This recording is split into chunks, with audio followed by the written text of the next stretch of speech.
we've referred to Lucy Letby as the greatest child serial killer. She wasn't even the greatest child serial killer in Chester at that time.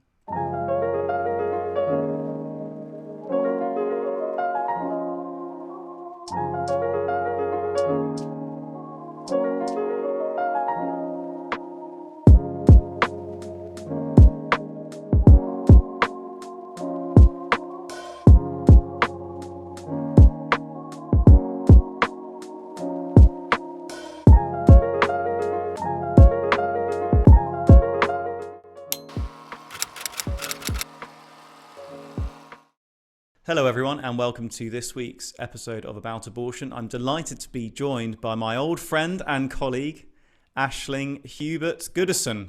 I always say Hubert Goodison because you're still in my address book as a Hubert, but you're a Goodison now. Welcome onto the show, Aisling. Thank you very much for having me, Dave. It's a pleasure to be here as always. Aisling taught me everything I know, as she frequently reminds me. I remind you daily, yes. So humbly. You're so blessed to be listening to Dave right now. And for those who don't know Aisling, she's been a wonderful warrior in the pro-life cause for many years since she was a teenager. She's now got two wonderful children who are sleeping right now, and we're praying they're going to keep sleeping a little bit longer so that we can talk. Now, the reason we've got you on, Aisling, thank you so much for coming on at short notice, juggling all your many demands and duties as a parent.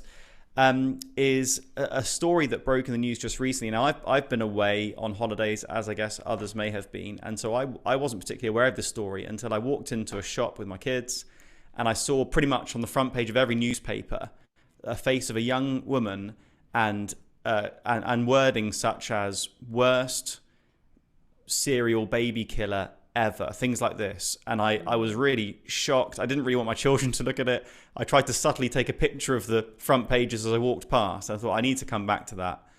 So Aisling, tell us, for those who aren't aware of this story, what's been going on? What is this news story? Give us the facts. So I believe it was back in 2015. I think this all started when a nurse called Lucy Letby murdered or began murdering, because she killed about 7 neonatal babies, I believe, is it Countess Chester Hospital, something like that, Countess Chester Hospital, and maybe one other hospital as well.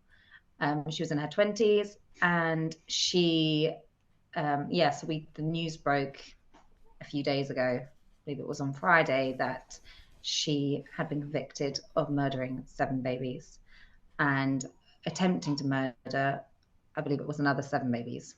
Although there are a number of other parents that believe that she harmed their children as well. And I think there are going to be further investigations into those deaths, as the rate of the mortality rate of neonatal babies had increased in the hospital at the time that she was working there, and so connections were made back to her. So we know that she's been convicted for life, and that I believe she's one of 3 women who have a conviction of life imprisonment up to she's never going to be released from prison, essentially. So that's the bare facts right there, and how she killed these. Tell us, because we know some of the details, don't we, as to how she actually. And just to clarify for listeners, we're talking about premature babies, right? These are babies born from 24 weeks, 25 weeks, right up to, I guess, the early 30s if they're considered neonatal intensive care. What are the methods she was using? I believe she was injecting with insulin into either their feeding tubes or into some of the tubes into their bodies, putting air bubbles in the tubes of these babies, overfeeding babies. I think there were a number of ways that she was killing babies. So that was discovered in their postmortems. So this is deliberate killing, therefore. This is not she dropped the ball on a difficult case or even neglect. She's been charged with deliberate essentially manslaughter. Not manslaughter, homicide. Murder. I guess it is. Yeah, homicide. I think first degree sort of. Yeah. So Lucy Letby had written the dates of the baby's deaths in her personal diary, in Wow. her calendar in her house, the initials of these babies. And her notebooks, her diaries were discovered in her home, where she'd written, "I am an evil person. I did this." There were loads of hospital records under her bed. So this was premeditated. This woman, it was in her 20s. She obviously had some serious psychotic behavior. So yeah, it's yeah, devastating, really, isn't it? Yeah. It's horrific.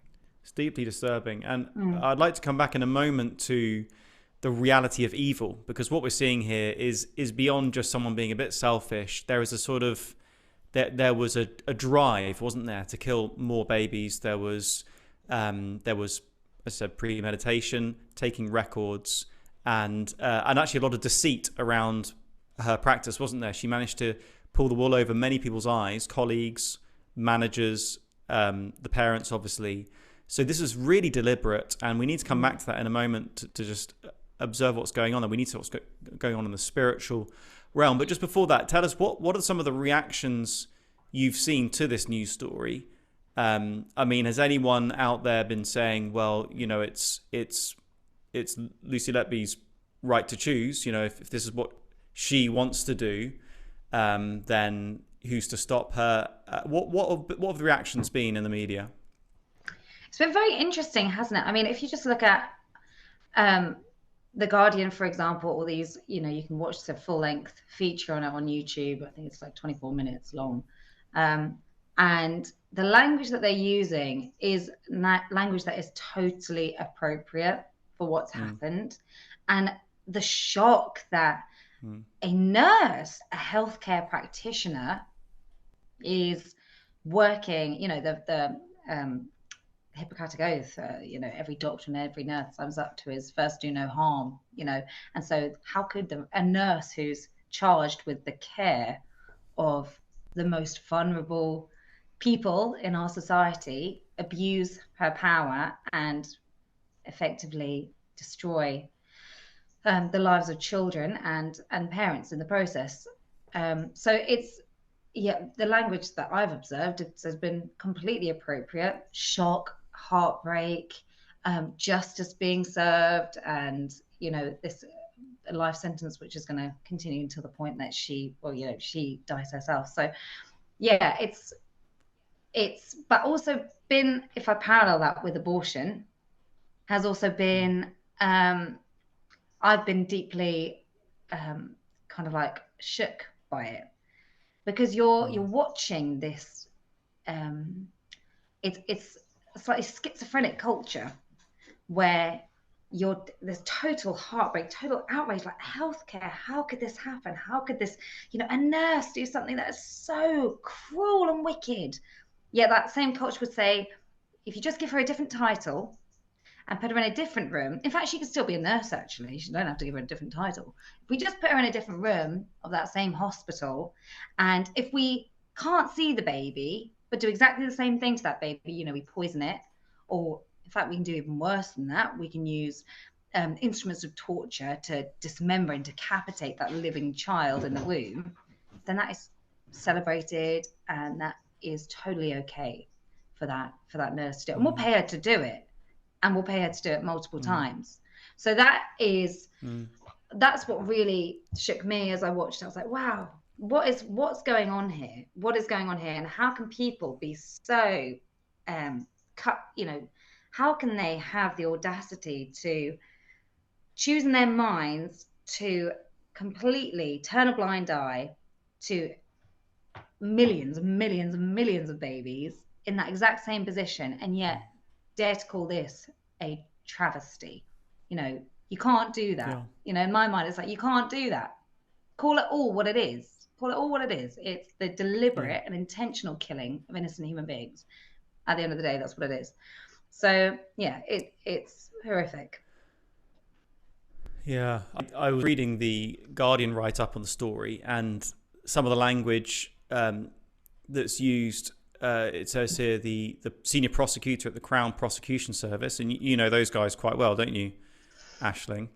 Letby's attacks were a complete betrayal, that's a direct quote, of the trust placed in her. And that, again, this is a quote, she had perverted her learning and weaponized her craft to inflict harm, grief, and death. And yet, of course, that is precisely what's going on all the time in hospitals all over the country. And actually, it's interesting to note that this very hospital, the Countess in Chester, was performing abortions on a yearly basis. We're struggling to find the exact figures for the clinic, but certainly for the Northwest and for Cheshire, the statistics for the baby genocide, the killing of babies in the womb, the Northwest has the highest rate of anywhere in England and Wales. So this part of the country was already the baby killing capital of the nation. But interestingly, in 2015, they stopped providing abortions in that hospital. I don't know if you're aware of this. So we actually did I don't know if you were there. We did a display in, I think, 2014. I wasn't there, but CBRUK did a display at this very hospital. Yeah. You might have been there. So at that very hospital, we did a public education display exposing outside the clinic what they were doing inside the clinic with our pictures. And then next year, they stopped performing abortions in that hospital. But that was when this woman started killing babies out of the womb. Only just a few weeks older, the abortion limit up to 24 weeks for any reason. She was killing babies from 25 weeks. And so there's a real continuity, actually, between what was going on before she started killing babies and what she's been doing since then in that very hospital. If you think of that in a spiritual sense, that there was the amount of deaths that have been happening at that place, it's almost like a spirit didn't leave. And the continuation of that with this lady continuing in that same vein. Thank you so much for listening to this week's episode of About Abortion. I hope you're appreciating these podcasts. And if you are, can I ask for your help in getting these vital messages to more people? We're delighted that we can get these to people free of charge. But that's not free for us to produce. It costs something like £300 to £400 a month to get these podcasts produced. And I wonder if you could help us, partner with us financially. Many of us will have an Amazon Prime subscription or some kind of streaming platform to the tune of £6, £7, £8 a month. I wonder if you consider, as it were, taking out a subscription with us. If you could donate, say, £8 a month, if we had about 40 people donating around £8 a month, just £8 a month, that would help us to continue to do these podcasts free of charge for anyone who wants to listen in. And this is the only podcast specifically about abortion in the UK. It's the greatest injustice, not only of our time, but in all history. Would you help us to bring these life-saving messages to more people? And don't forget to like, share, comment, subscribe. Do send this in particular to your church leaders and anyone else you think might be interested. Thank you so much for your support, and I'll let you get back to the episode now. But under a different guise, it's almost like it didn't go. I know that's just another comment if we're talking to the church, but that's something that we need to be aware of in these places. That level of intercession and claiming the ground back for Christ when there is absolutely something that comes off. But we did the groundwork there. It's more spiritual work absolutely to be done there in that place. But just another that's exactly what occurred to me, because when I saw that, it was 2015. She had started killing babies. It was 2015 when they stopped killing babies in the womb. As you say, that there was a spirit. I mean, who's to say? It's very hard, I think, to pin down some of this stuff and be exact, but some might call that a spirit of murder or something like that did not leave. And I think the church needs to sit up and pay attention here, because Matthew chapter 10 tells us we've been given authority to drive out demons. We've been given that authority, but we're not using that authority. And the problem is, therefore, that if you only attack something like provision of abortion, so-called, in a clinic at a sort of natural level and a physical level, you don't necessarily get to the root of the issue. You don't necessarily drive out the spirit. And I think, some of our listeners, might be struggling to know where to place this kind of thing. how do we understand the spirit realm and so on. That's a big conversation. But I would encourage people at the very least just to turn to Daniel chapter 10, where we read of Daniel humbling himself and praying, and when his prayers are his prayers are answered straight away. He doesn't realize it. But here's what: do not be afraid, Daniel, since the first day that you set your mind to gain understanding and to humble yourself before your God, your words were heard, and I have come in response to them. But the prince of the Persian kingdom resisted me 21 days. Then Michael, one of the chief princes, came to help me, because I was detained there with the king of Persia. Now I've come to explain to you what will happen to your people in the future. Now, it's just kind of an aside almost there in the text, but what that opens a window on for us is that spirits do operate in real places. They have a geographical influence. And I think we need to take that seriously. When we think about Cheshire or the Northwest, highest rate of baby killings in the country. And then you look at what happens. Abortion services are stopped in a specific clinic. And at that very time, this horrific practice starts taking place. And I think the church really needs to wake up to the reality, the spiritual reality of what's going on here. Yeah, I totally agree. I completely agree. It's a whole area that if we're going to be praying into the end of abortion, we just need to be so aware that our fight isn't against flesh and blood. It's against powers, principalities, rulers, and authorities. So that even covers that whole regional aspect. It's not just about even one individual. I mean, yes, Lucy Letby, she did kill 7 children, but that hospital has killed thousands and thousands more.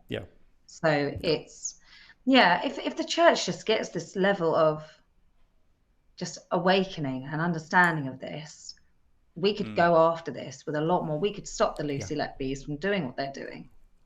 And further than that, into the practice of abortion. You know, this is not a battle that's not winnable. It's completely winnable. As we've seen, like, it's almost like a work was done in a physical ground was taken in Chester by the fact that the abortion stopped in that clinic, and we had a presence there. So I'm not directly correlating that, but there is a significant thing in that we did that the same year. And but we have further to go. Like, this is a spiritual battle, and we have ground to take. So it's just. And this is where we need the buy-in of the church. You know, sometimes, I mean, it goes both ways. I think on the one hand, we find so often local churches want to distance themselves from what we're doing. They don't want to be seen to be publicly pro-life. They don't want to rock the boat. They don't want to invite the persecution and so on. And that really means that we are really tying one arm behind our back. We haven't got that sort of spiritual impact that we need to have if only a fraction of the church is engaged in this. But, you know, the flip side is many pro-lifers can be tempted just to give up on the church. And that's also a problem, because we need to be advancing in the spiritual, not just in the physical. So I think there's a challenge there that we and we're really blessed here in our church in Norwich. Whenever we go out on the streets doing our public education displays, we've got a team that are praying, either on the streets around us or back at the church building. And that combination is just dynamite, and just really want local churches to grasp that when those two things come together, the prayer and action, it really makes a difference. And makes such a difference. Yeah. And God willing, a lasting difference. I remember on some of the day we would do, on some of the displays that we did the Awakening tour, if you remember, a number of years ago, and we went to different regions, cities in the country to do these educational pro-life displays.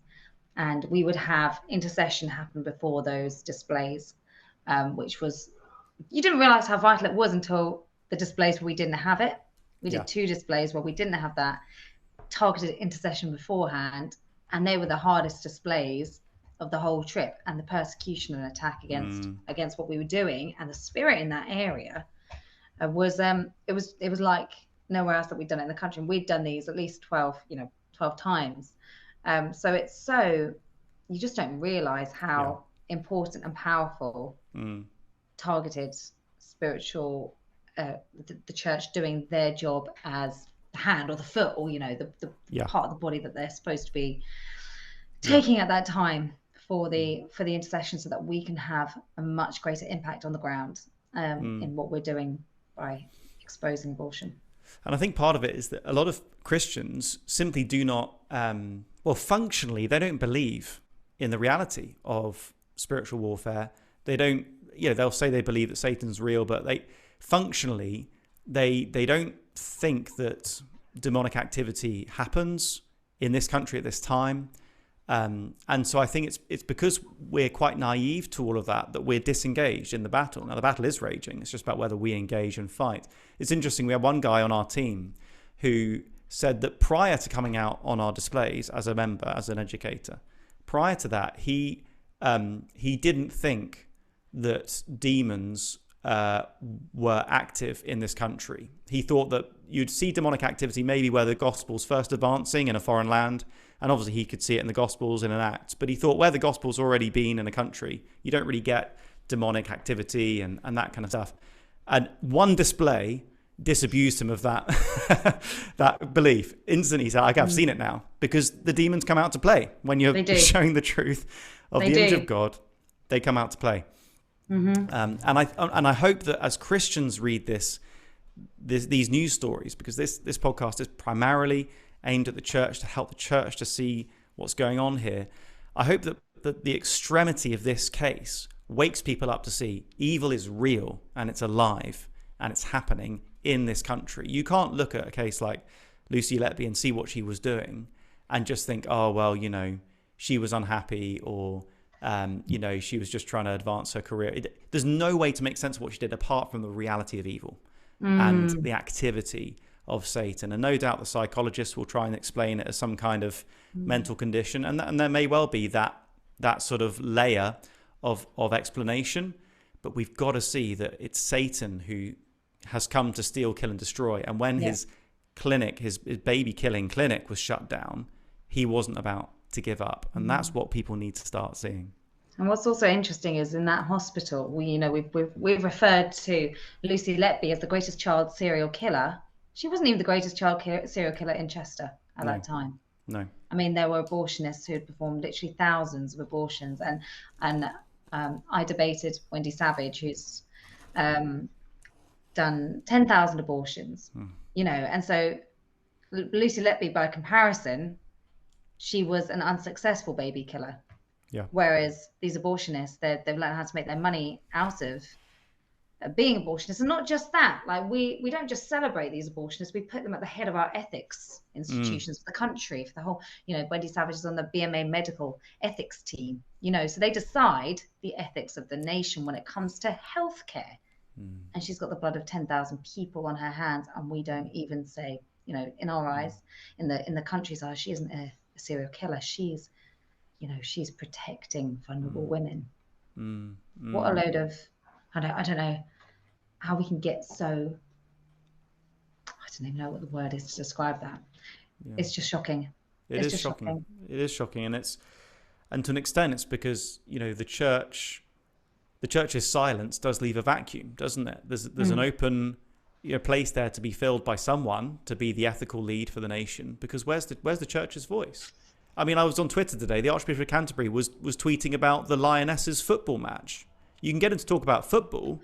You won't be able to get him to talk about abortion. And that's one person, but it's symptomatic of a wider issue. Who is there? Who is there out there of any kind of influence or standing or position or platform who is speaking the word of God and righteousness and truth into this issue? Well, there's no one, really.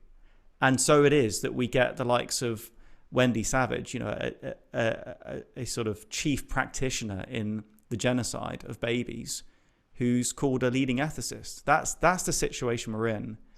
And to a large degree, it's because of the inaction, the silence of the church. I was really struck, Aisling, by quite a close comparison. Again, the Guardian article talking about this case, was using words like, I've actually got it here. Let me make sure I'm not making things up. So it was, worst child serial killer in modern British history. They used the word murder. It was persistent, calculated, cold-blooded. Again, it was called murder. And you heard before what Crown Prosecution Service called it. And yet, only a couple of weeks ago, news outlets like The Guardian were reporting on the case of Carla Foster, who was convicted of killing a baby at exactly the same stage as some of these babies, because the baby that Carla Foster killed was beyond the abortion limit. It was about 32 weeks. She, Lily Foster, we know her name. So what we have is a baby deliberately killed at 32 weeks, and all the news media, or most of the news media, speaks of Carla Foster as a great victim, and can't believe this outdated law, and how can this be allowed to and of course it has been overturned. She's been released from prison because of the outrage and the pressure of the abortion industry. And yet these babies that Lucy Letby was killing are exactly the same stage, and all the language or younger, and all the language is different. So we've got this, as I said, this incredible schizophrenia going on in our nation, this dissonance that can only be accounted for really by the insanity that comes from the suppression of truth. We read about it in Romans chapter 1. We've denied the truth of God. We've exchanged the truth of God for a lie. Instead of worshipping the Creator, we worship created things, and then God gives us over, doesn't he, to the futility of our thinking. It's insanity and depravity. That's the fruit of turning away from the living God and idolatry, and we're seeing that here, not just in the depravity, the wickedness of these acts, but the insanity that people can condone one set of killing and condemn another. It is shocking. Another set of quotes I came across, Aisling, was when the clinic was shut down in 2015, when the abortion service was halted in this hospital, the local newspaper ran a whole load of quotes from people expressing outrage that they had stopped killing babies. Right, so this is 2015, outrage that they've stopped killing babies. Direct quotes: people are very concerned. They were somewhat appalled. They said, I thought this is meant to be 2015, not 1915. These are all quotes from locals expressing outrage that they've stopped killing babies. They say it's a disgusting, terrible, awful decision. Should be ashamed. It's a dreadful decision. These are all direct quotes in 2015 for when they stopped killing babies.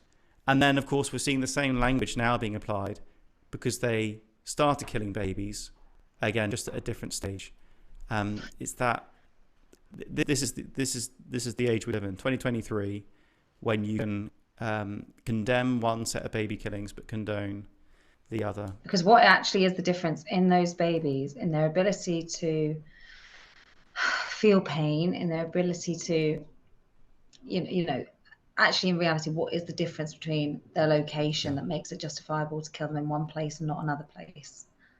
There is no difference. There's no difference at all. Yeah. The only difference being the mindset of the parents, or the location, whether a baby is wanted or unwanted. And even in the case of, did you say it was Carla Foster or Lily Foster? Yeah, Carla Foster. She obviously didn't want her baby. She obviously didn't want that child. So was it a DIY abortion? Was it the pills that she did at was home? Is that pills by post. Yeah. Yes, pills by post at home. She didn't want the baby, and so it looks like she's been given a light penalty for that. Whereas obviously these parents whose babies were in the neonatal unit very much did want their neonatal young children. So it's, in the eyes of society, is a great travesty. What is the difference in that child, whether it's wanted or unwanted? The mindset of the parents, Yeah. So. Yeah, I there was one final quote I wanted to bring up because in writing on Lucy Letby and what she was doing, she was described as playing God, choosing life or death for these babies. These are the neonatal babies, the ones born the ones born prematurely and then they're in intensive care. She was accused in one of the news stories of playing God, and I think that's a really perceptive way to describe it. Actually, it's a phrase that can roll off the tongue. What they're doing there is they are playing God, and when we as a nation decide that some group of people can have their very right to life, their personhood denied and taken from them, we're playing God. And what's the heart issue of baby killing, whether that's the systematic, legalized, tax-funded mass killing of babies through what we call abortion, which is all covered in sort of systemic dishonesty, deception, covering up the reality of the unborn child, calling it healthcare. There's deception there, but at a higher level. Or whether we're talking about one individual lying about what she's doing, putting the wool over the eyes of her colleagues, and deciding herself which baby she's going to kill next. What's going on in the whole question of the preciousness, the sanctity of life is fundamentally not just when life begins and which babies matter, but the even more fundamental question is who decides? Who decides life?